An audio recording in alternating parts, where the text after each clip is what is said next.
कर लेते हैं सेहत और फिटनेस के हवाले से।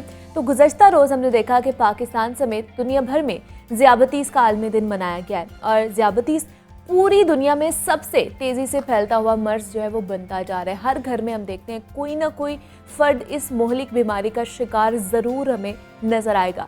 मेडिकल साइंसेज में शुगर का जो मर्ज़ है उसको खामोश कातिल कहा जाता है। इंसानी जिस्म के अंदर जब ग्लूकोज के मुकाबले में इंसुलिन बनना कम हो जाती है या बनती ही नहीं है तो मरीज़ ज़ियाबतीस का शिकार हो जाता है और पाकिस्तान की कुल आबादी का 1/4 हिस्सा ज़ियाबतीस का शिकार है, जिसमें से बेशतर अफराद को या तो पहले पता ही नहीं होता कि वो इस मर्ज़ में मुब्तला हो चुका है या फिर मुनासिब इलाज की तरफ संजीदगी से तवज्जो ना देने के सबब उनको गुर्दों, आँखों और दिल की बीमारियां भी लाहक हो रही होती हैं। ये मर्ज़ हामला ख़वातीन में तेज़ी से फैल रहा है और एक रिपोर्ट के मुताबिक अगर मैं आपको बताऊं तो 100 में से 18 ख़वातीन में प्रेगनेंसी के दौरान इस मर्ज़ में मुब्तला होने के चांसेस बहुत ज़्यादा बढ़ जाते हैं। डायबिटीज़ की बेसिक वजह जो है वो खाने पीने में लापरवाही और गैर मुतवाज़िन खुराक का इस्तेमाल होता है। कौन कौन सी ग़िज़ाओं का ज़्यादा इस्तेमाल ज़ियाबतीस की वजह बन सकता है और किन ग़िज़ाओं के इस्तेमाल से ज़ियाबतीस का जो ख़तरा है वो कम हो सकता है। इस मर्ज़ का शिकार मरीज़ों को कौन कौन सी ग़िज़ा का इस्तेमाल करना चाहिए, इस पर आज हम बात करेंगे। हमारे साथ इस वक्त मौजूद हैं सना कमर है, न्यूट्रिशनिस्ट हैं। सना, मैं आपको खुश आमदीद कहती हूँ गुलहार में। कैसी हैं आप?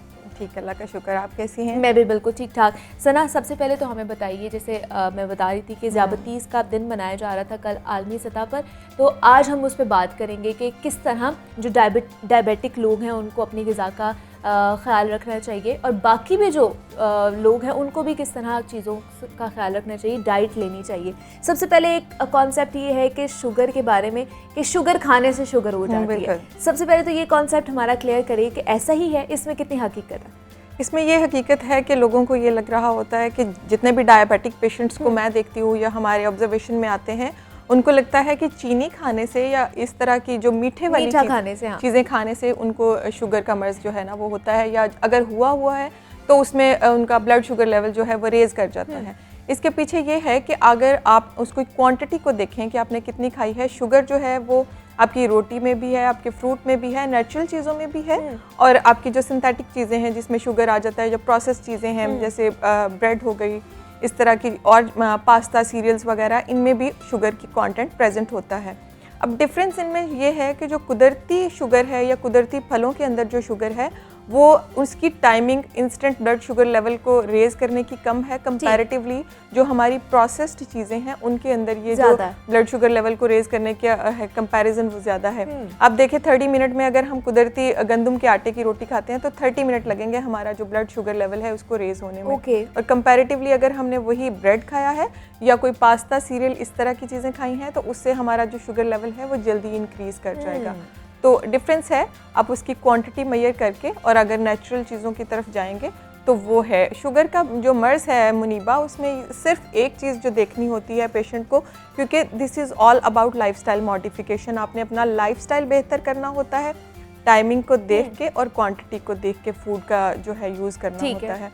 और जो नेचुरल चीज़ें होंगी, फाइबर कंटेंट जिनमें थोड़ा ज़्यादा होगा, सिटाइटी वैल्यू जिनकी थोड़ी ज़्यादा होगी, हम वो फूड्स इस्तेमाल करेंगे। लेकिन कितना पोर्शन कितना लेना है अगर शुगर के पोर्शन की अगर बात की जाए तो पोर्शन की अगर मुनीबा बात कर लें हम, तो पोर्शन में आपके पास अगर चपाती है तो वो एक टाइम पे आपने दरमियाने साइज़ की जो 6 इंच की चपाती है वो ले सकते हैं किसी अपने प्रोटीन के पोर्शन के साथ। और फैट, हमारे जो माइक्रो न्यूट्रिएंट हैं जिनमें कार्बोहाइड्रेट, प्रोटीन और फैट है। प्रोटीन का काम आपको भी पता है आपके मसल बिल्डअप के लिए, और फैट भी हमारी जो बाकी प्रोसेसिंग हो रही होती है बॉडी के अंदर उसके लिए ज़रूरी होता है। लेकिन जो कार्बोहाइड्रेट है इनका काम ही है कि एनर्जी इंस्टेंटली बॉडी को देना। लेकिन इन कार्बोहाइड्रेट में जो अच्छे वाले हैं उनको पोर्शन, हमें जितना एक टाइम पे अपना एनर्जी या इंसुलिन को चाहिए वो हमें रोटी से भी उतनी मिल जाती है। कार्बोहाइड्रेट के कंटेंट को अगर सब्जियों की बात की जाए और वो हम 1 कप इस्तेमाल कर लें तो उससे भी मिल जाती है। एक टाइम के अंदर आपने पोर्शन कंट्रोल करके खाएं तो ये बहुत हद तक कंट्रोल हो जाता है। हम क्या करते हैं, हमें लगता है कि जब कोई पेशेंट आता है तो वो कहता है कि हमने ना सब कुछ खाना छोड़ दिया है, हमने फ्रूट्स भी खाना छोड़ दिए क्योंकि उनके अंदर भी शुगर होती है। मैंने बहुत सारे लोगों को ये कहते सुना है केला नहीं मैं खाता क्योंकि उसके अंदर शुगर एकदम से बहुत ज़्यादा होती है। आम भी लोग मैंगोज़ भी नहीं इस तरह की, खजूर कहते हैं आप नहीं खाएं। हाँ, इन चीज़ों के अंदर क्या होता है, ग्लाइसेमिक इंडेक्स जो मैंने आपको बताया ना, इंस्टेंटली शुगर रेज हो जाती है, उसमें हमारा एक चार्ट होता है जिसको हम ग्लाइसेमिक इंडेक्स चार्ट बोलते हैं।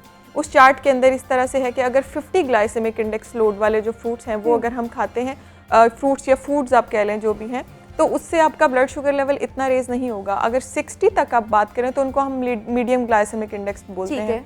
और जो हाई वाले होते हैं वो पास्ता, सीरियल्स, शुगर, मिठाइयाँ और इस तरह की जो चीज़ें हैं वो हाई ग्लाइसेमिक इंडेक्स वाली होती हैं और वो जल्दी हमारा जो शुगर लेवल है उसको इंक्रीज़ कर देती हैं। लेकिन कहा जाता है सना कि जो सेहत बख्श कार्बोहाइड्रेट्स और जिसकी आपने भी बात की है, फैट्स और जो फाइबर होता है वो शुगर लेवल को कम रखता है और वो मरीज़ों के लिए भी बहुत अच्छा है, उनकी सेहत के लिए भी बहुत अच्छा है। तो हमें ये बताइए कि कौन कौन सी ग़िज़ा, कौन कौन सी चीज़ों में ये ज़्यादा पाया जाता है, फाइबर और कार्बोहाइड्रेट जो वो ज़्यादा यूज़ कर सकते हैं और उनकी सेहत के लिए अच्छा रह सकता है? डायबिटीज़ जो है ना वो मोटापे की वजह से होती है और मोटापा आपको पता है किन चीज़ों से आता है, जो हम मैदे से बनी हुई चीज़ें खाते हैं, हम फैट बहुत ज़्यादा इस्तेमाल करते हैं, चिकनाई वाली चीज़ें जैसे कढ़ाई खा ली, जो बाहर का खाना होता है जिसमें बर्गर्स और ये सारी चीज़ें, फिज़ी ड्रिंक्स, जूसेस का इस्तेमाल कर लिया, डब्बे वाले जूस जो हैं। बच्चों में भी आजकल डायबिटीज़ इसीलिए कॉमन हो रही है कि पेरेंट्स उनको ये डब्बे वाले जूसेस और इस तरह की चीज़ें बहुत ज़्यादा दे रहे होते हैं। मोटापा हुआ, उसके बाद फिर जो अगला स्टेप है बॉडी के अंदर इंसुलिन रेजिस्टेंट हो गई। इंसुलिन रेजिस्टेंट हुई विच मीन्स कि अब जो है ना आप डायबिटिक होने की तरफ, लड़कियों को पहले आपका पीसीओएस का प्रॉब्लम हो जाता है इसकी वजह से और उसके बाद आप डायबिटिक होने लग जाते हो। अभी आपने बात की प्रेगनेंसी में डायबिटीज़ जो है वो ज़्यादा उसके इम्कानात ज़्यादा हैं, वो इसी वजह से हैं कि फ़ीमेल जो यंग एज की आजकल आ रही हैं वो अपनी डाइट पे बहुत ज़्यादा फोकस नहीं करती। वो डाइट पे जब फोकस नहीं करती तो क्या होता है कि जब वो उसमें कंसीव वाले पीरियड में जाती हैं तो वहाँ पे उनका जो है पॉलीसिस्टिक ओवरी के साथ जो वो कंसीव कर लेती हैं या उस पीरियड के बाद वो कंसीव करती हैं, तो उसमें ये होता है कि उनका जो शुगर लेवल है वो रेज़ रहने लग जाता है और उसको हम गेस्टेशनल डायबिटीज़ बोलते हैं।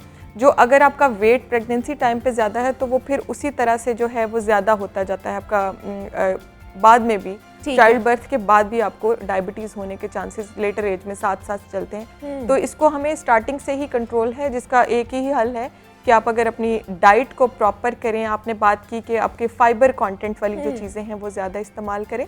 फाइबर कंटेंट वाली चीज़ों में आप जो मैं कहूँगी कि आप इंस्टेंटली चीज़ें तो खा रहे हैं, फ्रूट्स एंड वेजिटेबल, इसके साथ अगर चिया सीड्स का इस्तेमाल कर लिया जाए, आप इसबगोल का इस्तेमाल कर लें।